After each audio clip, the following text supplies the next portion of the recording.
Fala pessoal, sejam bem-vindos a mais um webinar da Yugo. E hoje está aqui do meu lado, sim, ele, Pietro Bonfilioli, para falar para vocês um monte de coisa muito legal sobre o mercado financeiro. E aí a gente vai discutir porque isso pode impactar a sua empresa, pode impactar os seus clientes, pode impactar a sua vida. Então é muito importante que você veja esse webinar até o final, mas antes se inscreva no nosso canal, aqui no sininho, está aqui o Lucas que está ao meu lado esquerdo, que não me deixa esquecer, nos siga nas redes sociais, Instagram, LinkedIn, lá tem um monte de conteúdo legal, inclusive a gente tem um conteúdo bem bacana que a gente saiu também no report deles, de e-mail de pagamento, fantástico, eu vou até inclusive colocar o link desse report no descritivo aqui do canal do YouTube, tá? Mas você pode estar vendo também a gente pelas outras plataformas como Spotify. A gente vai tentar colocar ali no descritivo, no Instagram, também o link desse material que ficou muito legal. Beleza? Bom, se apresente aí, fala pra galera quem é você. Bom, prazer. Oi, pessoal que está assistindo, obrigado pelo convite. Antes de mais nada, meu nome é Pietro, eu sou um dos fundadores da Fisher.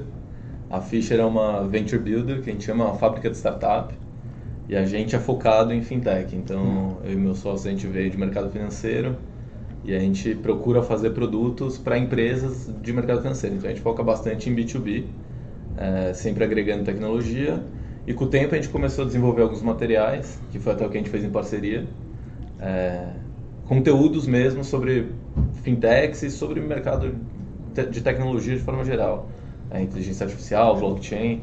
Então, para o pessoal que quiser conferir, também fazendo um jabá. Faz o jabá aí. Lá no nosso site, fishervb.com, nas nossas redes sociais, LinkedIn, Fisher Venture Builder, ou Instagram, Fisher_VB. Tem todos os materiais lá, o material de reporte de meio de pagamento que vocês participaram e muitas outras coisas, bastante voltado a fintechs. Show de bola. Cara, eu tô no mercado já faz alguns anos, apesar dessa cara de bebê aqui que eu tenho, pessoal, já pelo menos aí uns 15 anos dentro do mercado financeiro, e eu comecei na Bolsa de Valores. E eu lembro que eu participei de um projeto de popularização do mercado financeiro, né? Você imagina, hoje, cara, falar de investimentos aí tá tão natural, mas alguns anos atrás isso nem tocava em assunto de você poder investir online, das pessoas terem acesso à Bolsa de Valores, a canal de investimentos, uma série de coisas. E ainda mais quando se fala de fintechs também, esse é um termo que nem se usava no Brasil. As empresas eram ou empresas muito grandes ou muito pequenas, não tinha aquele meio termo. Então isso evoluiu muito, isso evoluiu também na forma como as pessoas consomem produtos e tudo mais. Queria que você falasse um pouco o seguinte, como é que você hoje enxerga o mercado, falando um pouquinho do mercado de fintechs, né? A entrada dessas fintechs no mercado, o que efetivamente você entende que muda para o consumidor final? Né? Quais as opções? Aí quando eu falo de opções, eu falo uma série de coisas, desde fintechs, sei lá, de crédito até as de pagamentos. O que efetivamente, dentro, no ponto de vista do consumidor, isso acaba mudando? Tá. Você falou, o mercado é bem recente, né? Então, se a gente olhar lá atrás, 2013, praticamente não existia esse ecossistema de fintechs que a gente tem hoje, tem mais de 600 fintechs. Nossa, já é coisa pra caramba. Então, se você for ver, em 5 anos o mercado se desenvolveu e explodiu. Então, você tem mais gente acessando serviços financeiros, a educação financeira melhorou. Mas quando você vai olhar do ponto de vista do cliente, aqui independente se é empresa ou pessoa física, no final a experiência melhorou. Então isso é um ponto fundamental. A gente brinca que o negócio de toda startup é atender bem o cliente e por acaso você tem um produto. Então você tem que ter um foco no cliente, as startups vêm com essa proposta. Então você compara, seja banco, seja cartão de crédito, seja adquirência, a experiência para o cliente final ela melhorou. Só que ela ficou também mais barata. Então você trouxe uma competição muito maior para o mercado. O Brasil ainda é muito concentrado, então se a gente for de novo banco, 85% está na mão de alguns caras, investimento, adquirência também. Então no final a experiência melhorou, você desconcentrou um pouco o mercado que gerou uma competição maior, o custo caiu. E aí você começou a ter um trabalho muito forte das fintechs para ganhar cliente também de educação financeira. Então, escolher melhor os produtos e saber que você tem produtos ali à disposição. Então, um lado disso é o que você comentou, tem mais gente investindo, tem menos gente guardando dinheiro na poupança e colocando para investir. Uma empresa, ao invés de aceitar a primeira maquininha que aparece na frente, ela vai pesquisar a maquininha que tem a melhor taxa ou o gateway que tem a melhor taxa. Então, no final, acho que são essas três coisas: melhor experiência, custo mais baixo e maior conhecimento de produtos. E é legal que a gente importava muita coisa de fora Também. para o Brasil. E eu vejo assim, muita coisa nascendo aqui no Brasil. E aí acho que mudou um pouquinho, porque agora vem investimento desses caras de fora para apostar nesses caras. Agora fazendo um contraponto. Qual que é o ponto negativo?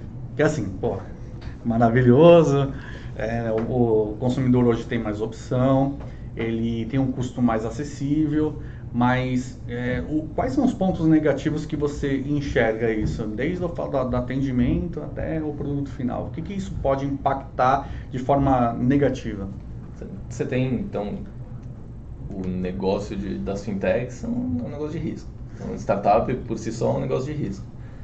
Então, se não for bem feito, você vai estar lesando um monte de gente. Então, hoje é muito comum peer-to-peer lending, que é o empréstimo entre empresas e entre pessoas.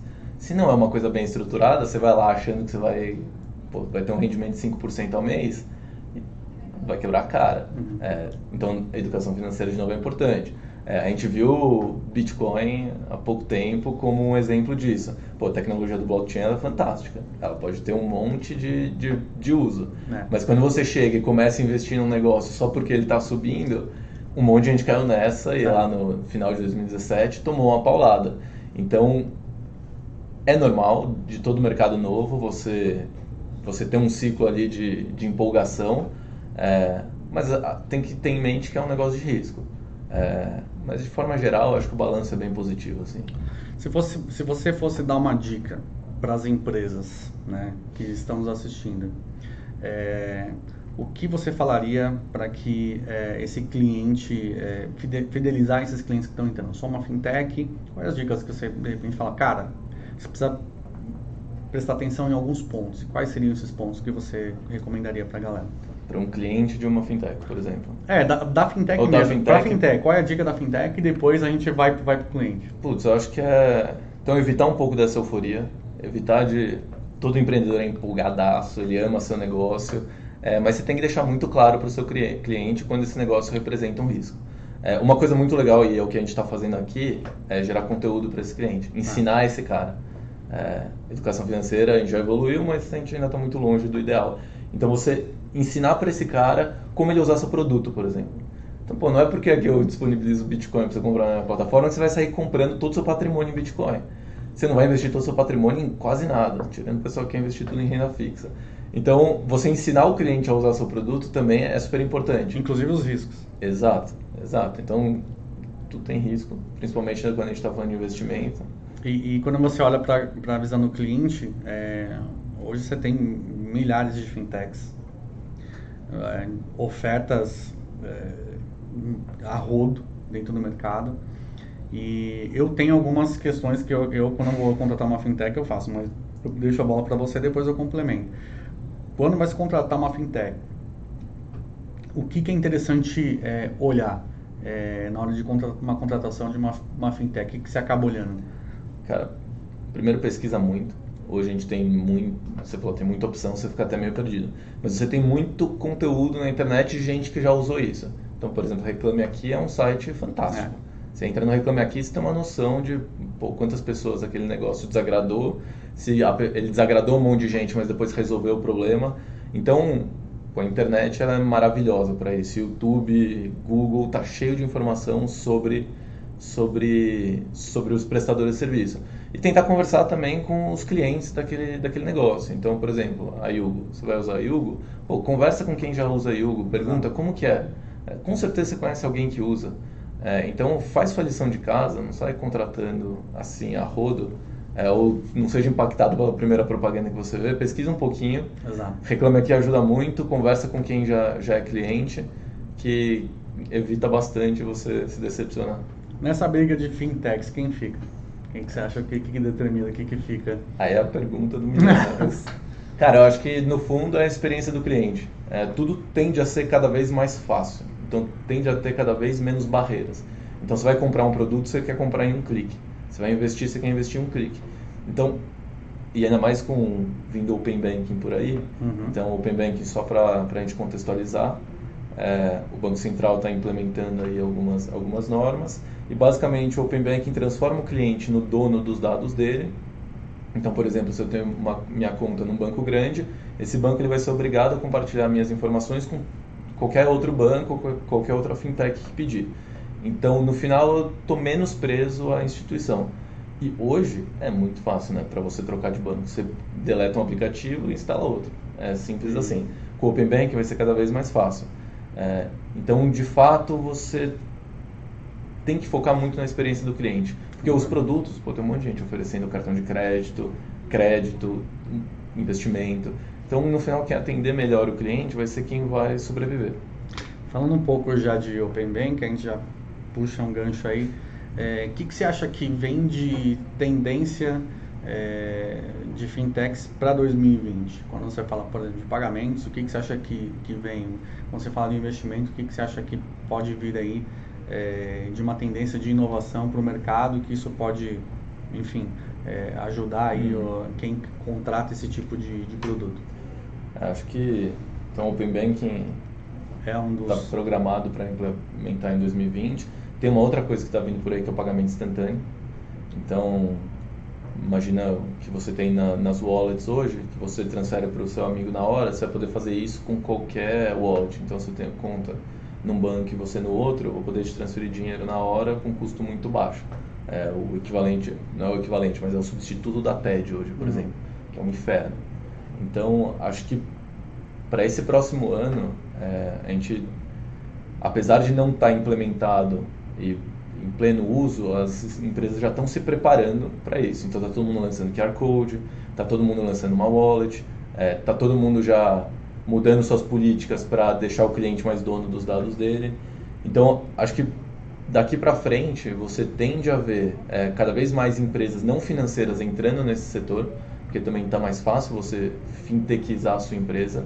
Então, você tem o pessoal de Bank as a Service, você tem o pessoal de plataformas white label que você vê um monte de empresa de varejo fazendo seu próprio banco. Então, cada vez mais gente vai entrar nesse mundo, os serviços vão ficar cada vez mais fáceis. E aí, acho que a tendência com isso é você aumentar a penetração de serviços digitais e você diminuir cada vez mais, por exemplo, o uso de papel moeda, de dinheiro físico. Isso, para mim, eu acho que isso ainda é muito usado no Brasil. A gente tem essa noção que a gente está aqui na Paulista, a Fischer fica ali em Pinheiros, o pessoal do mercado financeiro fica na Faria Lima. O dinheiro já quase não circula fisicamente nesses lugares, mas na média do Brasil, o dinheiro ainda é muito utilizado. Níveis de bancarização são muito baixos. Então, acho que a tendência é cada vez mais essa, a digitalização do dinheiro. E aí esse comportamento do consumidor, sendo um dinheiro muito digital, isso acaba mudando a forma como as empresas lidam com isso. E eu entendo assim, você acha que é uma tendência de ter cada vez menos tarifas e cobrar por serviços, exemplo de assinaturas, o cara ele não cobra mais, sei lá, pela tarifa, assim pelo contexto todo? Você acha que é uma tendência que vem? Eu acho que sim. Eu acho que dói muito, né? Você paga R$7 para fazer uma TED. Você se sente... E aí você olha do lado, tem gente fazendo de graça. É o lance do SMS e WhatsApp, né? Você pagava o SMS. Você pagava a mensagem. E o WhatsApp agora você não tem mais... mais... de graça. Então, assim, a internet ajudou muito nisso. Ligação, mesma coisa. Hoje em dia, ligação no WhatsApp é de graça. Tem gente que ainda paga por ligação normal. Então, de fato, é uma tendência. Mas você tem um outro lado também, que você tem muita fintech entrando nesse mercado, cortando taxa, queimando recurso, fazendo captação, o que está certo, é o ciclo, mas isso tem que ter um fim. Então, uma hora essas fintechs elas têm que ser rentáveis. Mas você olhar e falar, por que eu pago R$7 para fazer uma TED? Se economicamente não faz mais sentido. Hoje você tem tecnologia para tornar isso mais barato. Então, sim, acho que os serviços, principalmente financeiros, vão ficar cada vez mais baratos. E você acaba pagando um pacote pela experiência e não por usos específicos. Mas mesmo os usos específicos que você tiver que pagar, você acha que vão ser bem mais baratos. Você olha lá fora, já é tendência, por exemplo, taxa zero de corretagem em todo lugar. Diminuir taxa de administração de fundo, isso está acontecendo no Brasil também. Então, os serviços financeiros eles estão ficando cada vez mais baratos, não só pela tecnologia, mas também pela competição. Eu acho que as empresas têm que começar a ver o seu negócio de uma forma diferente, né, cara? E acho que no Brasil a gente está tendo essa mudança. E é uma mudança que começa, além das empresas, começa pelo comportamento mesmo do consumidor, quando você começa a dar mais possibilidades. Eu vejo isso muito na Yugo, assim, a gente oferta, é muito mais do que ter tarifas de boleto ou cartão. A gente oferece uma infraestrutura de pagamentos, para o cara montar a estrutura de pagamentos como ele quiser. Então, acho que a gente está já, desde o início, já no DNA, por ser startup, né, e ser uma fintech, a gente já iniciou, já começou assim.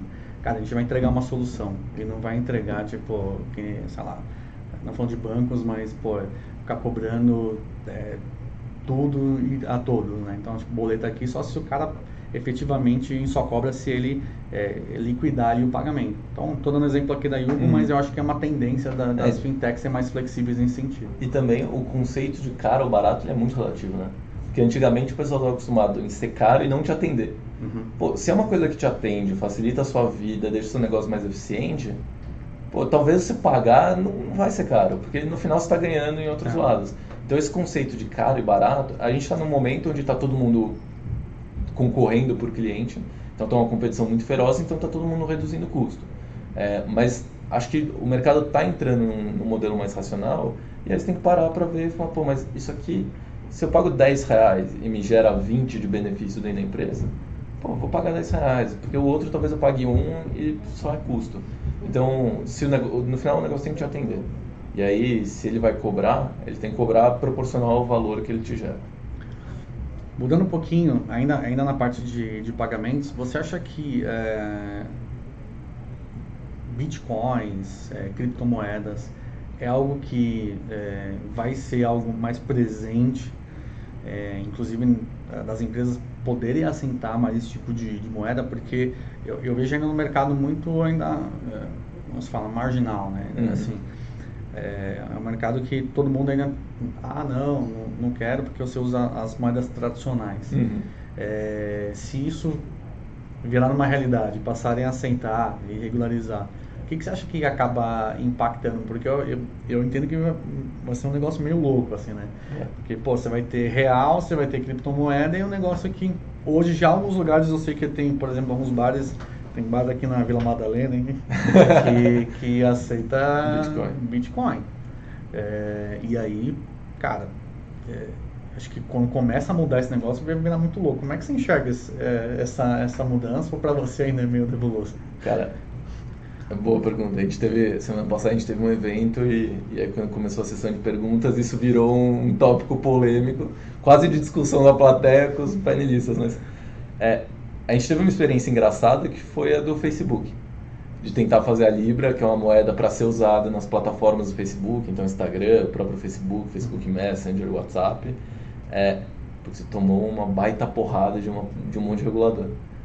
E aí, pô, tinham lá um consórcio, um grupo formado por um monte de Visa, Master, PayPal. Esses caras, quando viram que os reguladores não gostaram muito, começaram a sair. Mas eu acho que um ponto é que a tecnologia veio muito falando, porra, blockchain, a galera tentando explicar o blockchain, vamos fazer o pessoal entender o que é blockchain.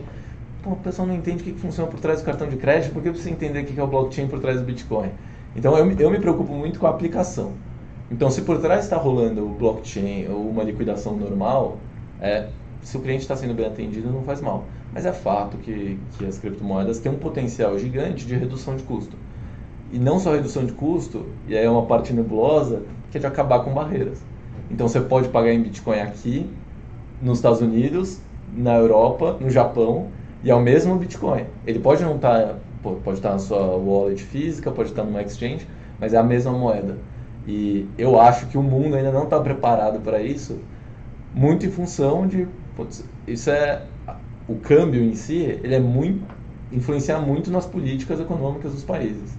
E aí você ter uma única moeda que funciona no mundo inteiro, é você tentar reconstruir um sistema que vive num momento, a gente está vendo talvez ter uma desaceleração do crescimento econômico, você vê guerras comerciais, como que se encaixa uma equação nova de, gente, tem uma moeda aqui que trafega, circula, como fica a questão de IOF, remessa internacional acabaria. Então é bem nebuloso. Assim. Você acha que, na verdade, a gente está começando a era digital? Porque assim, cara, eu fico imaginando assim, a gente não sabe o que é internet, na verdade, assim. Acho que a gente está começando a entender o que é esse mundo digital, que é muito louco. E isso muda completamente a forma como as pessoas estão consumindo produtos. Nascimento de fintechs e de oportunidade de outras empresas, cara, acho que é fruto de internet, é da possibilidade. Eu acho que a gente pode falar que a gente digitalizou os produtos que a gente tinha, mas fosse falar que você criou algo nativo, digital, novo nesse sistema, talvez seja uma criptomoeda, mas a gente acho que é um jeito válido de pensar. Então, a gente está começando a criar produtos de fato 100% digitais. Cara, então, bom, galera, é muito louco isso aí porque é um assunto que vai muito além. Mas é importante ser discutido isso aqui porque a gente pensa que está muito longe ou é uma realidade muito longe e isso não é. Então, quanto mais a gente entender como o funcionamento de pagamentos, de investimentos e como você lida, porque, cara, quando você lida com a economia, você está lidando com o dia a dia das pessoas, você está lidando com o dinheiro. Então, acho que as fintechs, elas lidam com dinheiro. Então, e o dinheiro muda a forma como você, cara, consome, o valor da moeda, o valor do teu investimento, isso muda bastante. Então, é extremamente importante. Eu não vejo isso realmente como uma realidade muito, muito longe. Eu acho que cada vez mais, inclusive, que eu acho que quem determina é mercado. Sim. Eu acho que cada vez mais, esse tipo de produto passar a ser popular e as pessoas entenderem cada vez mais, vai ter demanda e o mercado é o que vai mandar. E uma vez quando o mercado mandar, não vai ter como, porque ou vai virar irregular e acho que os governos, enfim, vai querer regular esse mercado e vai trazer essa moeda. Então acho que é extremamente importante. Voltando um pouquinho, né, carteira digital já é uma realidade. Como é que você vê o futuro disso aí? Cara, eu acho que a gente tem um exemplo bom, mas ruim, é o exemplo que a gente tem na China. Então tudo lá dentro roda no WeChat, no Alipay. Você compra, vende, transfere, faz tudo ali pelo aplicativo. E ali, até conectando com o último ponto, ali se fosse Yuan, Real, Bitcoin, não importa, você tem X numa conta, X na outra, vou transferir o 10, você tem X menos 10 ali. Então, acho que, de fato, o smartphone ele virou o seu one-stop shop para tudo. Você pede comida, você pede transporte, você paga a conta. Então, não tem mais sentido eu ter um cartão de crédito, porque o meu cartão está dentro do smartphone, pode estar na minha wallet. E aí você tem o pagamento instantâneo vindo para criar um QR Code padrão para todo mundo, onde tudo isso conversa. Então acho que o uso vai ser cada vez mais adotado, batendo muito forte no começo, principalmente em papel moeda, e depois acho que cartão de débito. Cartão de crédito ainda não está claro como vai ficar. Moeda só chegou, o papel vai morrer. Vai demorar, mas invariavelmente vai morrer. Assim, olha a penetração do smartphone que a gente tem hoje. A gente tem mais de um smartphone por pessoa no Brasil. Eu falo no Brasil e países desenvolvidos, né? Então, se você tem um smartphone, não tem por que você não ter seus aplicativos financeiros aqui. A gente fez uma pesquisa lá na ficha e 9 entre cada 10 pessoas, o canal principal de acesso ao seu banco já é o celular. Então, você tem 90% das pessoas que não acessam o seu banco pela agência ou pelo computador, eles acessam já pelo celular. Impressionante. Então, para que eu vou precisar ir no caixa? Para que eu vou precisar ter um pedaço de plástico? Sendo que tudo o pedaço de plástico já está no celular, né? Então, acho que sim, o dinheiro... E recentemente, claro, a gente ficou sabendo, acho que é um dos impactos, não sei se você quiser comentar também, que tem um grande banco que tem várias agências fechadas.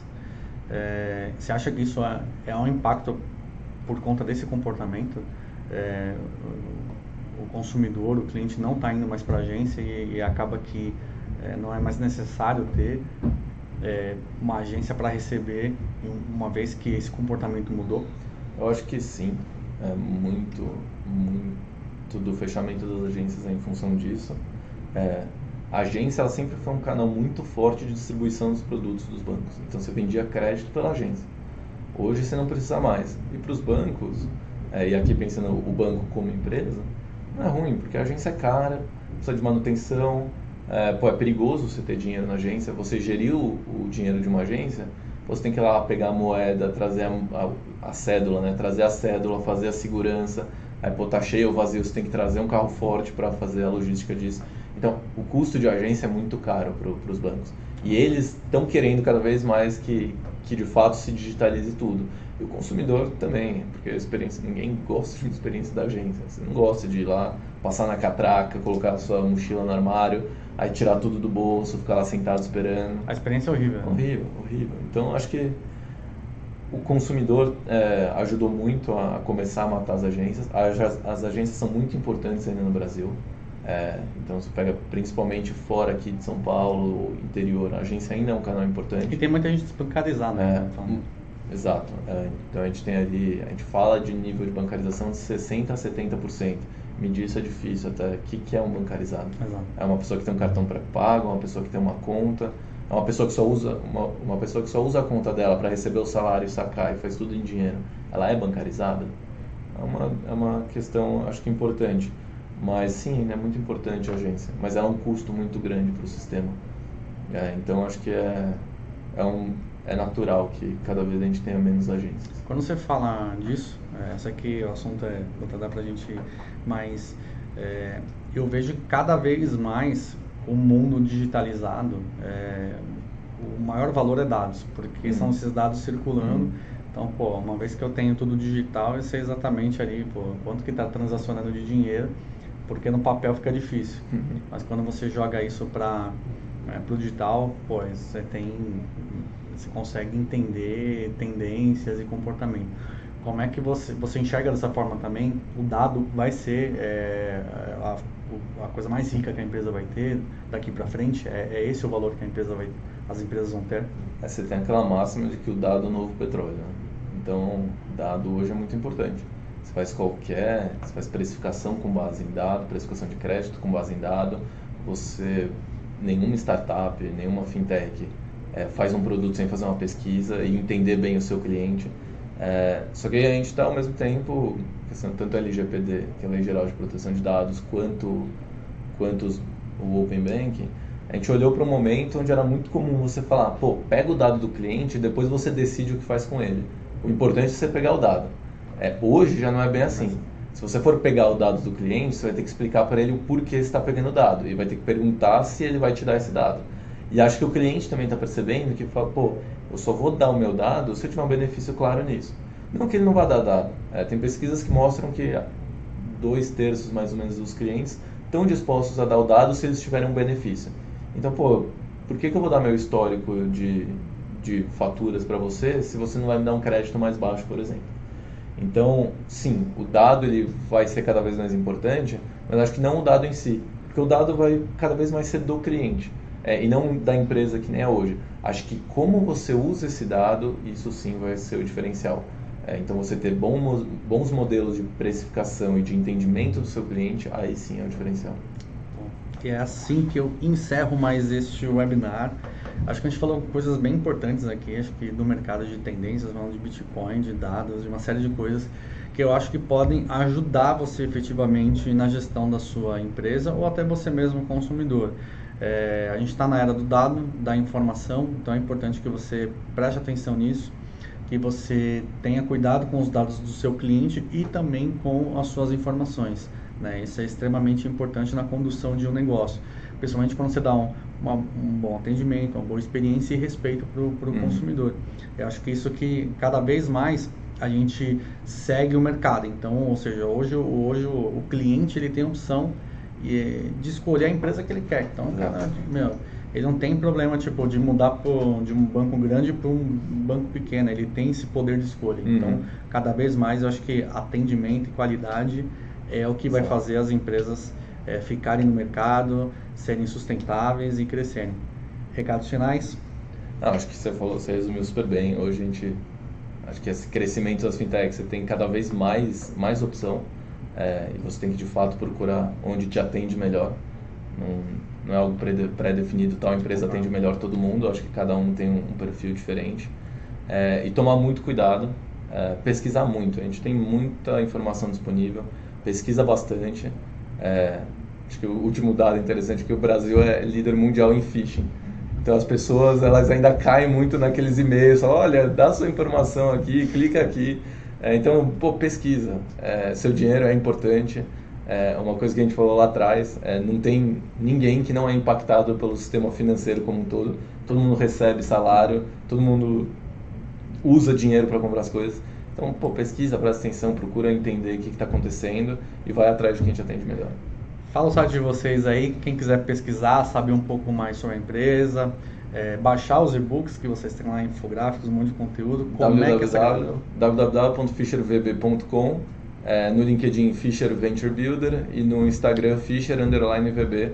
Lá tem todos os nossos conteúdos e é tudo de graça. Cara, vá lá agora, sério, tipo, tem muito conteúdo muito legal. Acho que tem conteúdo de pagamentos, eles têm não só de fintechs, mas tem de inteligência artificial do mercado investimento em startups. Cara, e é só tendência, é só coisa muito legal, é dado que praticamente, hoje a gente está falando de dados, é extremamente difícil você conseguir dado, até mesmo para sua empresa, para você entender um pouco do comportamento. Pô, esses caras estão lá e estão entregando conteúdo de qualidade. Então a gente trouxe eles aqui realmente para falar isso para vocês, contar um pouquinho da experiência, falar um pouco de mercado, e tenho certeza que tá ajudando vocês bastante. Vai lá então no site deles, acesse conteúdo. E para finalizar, não esqueça de se inscrever neste canal aqui. Vai lá, clique, se inscreva, clica lá no sininho, como manda aí a regra, né? Eu tô obedecendo o Lucas aqui que vem falando. Beleza, galera? Até o próximo webinar. Mais uma vez, muito obrigado. Obrigado pelo convite. No próximo conteúdo estaremos lá, ok? Até mais, pessoal.